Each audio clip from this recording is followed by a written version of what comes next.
Ito ay sa Barangay Sabang at ang nakalagay dito ay meron silang proposed 4-story socialized condominium project Barangay Sabang, Iba, Batangas, pambansang pabahay para sa Pilipino. Oh, 4 piece pa rin yata yan, 4 PH na. At ito ay syempre in coordination ng ano ba to?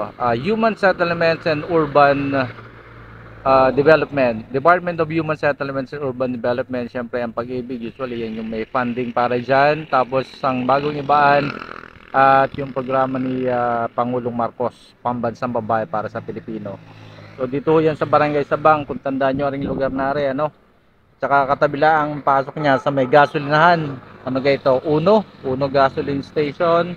At we assume na dito sa loob nito ang gagawing pabahay. Tingnan nga natin. So ito ang alam ko, matagal na itong balak na gawing subdivision eh. Ewan ko lang kung bakit hindi magana natutuloy ito. I-assume natin. I assume na dito siguro yung lugar na gagawin yung pabahay na to. Nagkaroon ng car show dito dati eh. So dito sa area na yan. Makapasok na rin ako dito eh, pero hindi pa ako nakakadiretso sa part na to eh. Tingnan nga natin kung anong meron dito. Kasi parang meron ng karsada. Diretso nga natin to. Okay.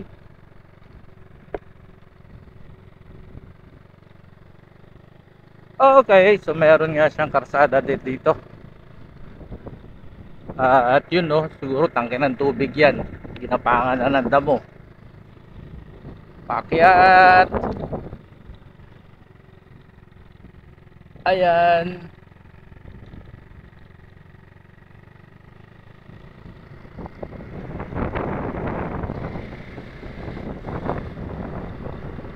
Bago pa lang itong karsada na to kasi maputi-puti pa yung kulay niya. Tapos may nakikita tayo dito na sa bahay. So yun oh. Nandun yung tarpaulin niya. So the same tarpaulin ho yan yung nasa labas. So mukhang dito nga ilalagay yung kanilang sinasabi na pabahay. May mga bahay na rin pala dito sa looban dito. Parang subdivision na nga rin ito. May magandang bahay dito. Kasi na medyo magalaw, hindi natin hawak yung ating stabilizer. Tinikutan lang natin to kasi honestly first time din lang ako nakapasok sa lugar na to. Okay. Malawak ko ito. At yung kalsada niya ay dead end na sa part na ito. So babalik tayo doon. Ay kung matutuloy ho ang pabahay din ay napakasarap siguro tumira. Ay malamig ho sa part na rin ay kita nyo ga. Yan o, ay aring bilang ari Batangas City na siguro rin. Sakop na lang Batangas yung kaluwang yan. Talagang mapunaw. At may mga bahay-bahay na din o. So mula ho dito sa itaas, ito ho yung view niyan. Maganda ho, ay maganda pag natuloy ang pabahay na yan. Saan kaya makakapilas diyan? Saan kaya pwede lumapit? Okay, may daan pa rin pala dun sa baba.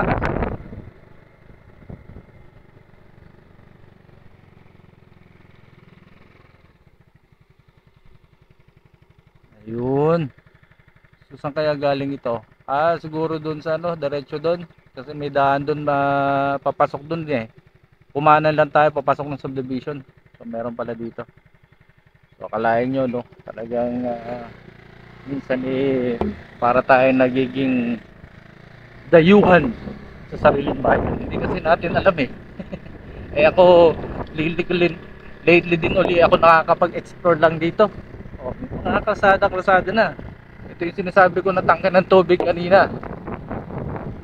Tingnan natin saan kaya ito. Saan kaya ang diretsyo nito. May isa rin hong bahay din sa may right side na are. At naroon po sa banda roon, sa kanan na yan naman ang gate na pinasukan natin. So ito ay likuran ng gasoline station ng puno. So may mga karsada na pala dito. Okay. So ito yun. Pareho yung Uno Gasoline Station. Okay. So, malawak pala ito ha. Maganda. Pag doon sa taas na palagay ang bahay. So, dini ho tayo pumasok kanina na pagpasok natin ng gate. At ito uli yung gate. Okay, labas ho tayo. Ang labas ho kasi dito ay main highway na.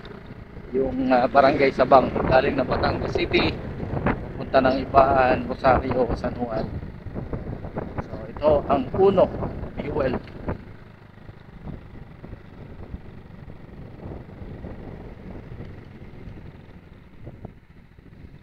Okay. Maganda to ha, maganda. Ay, wish.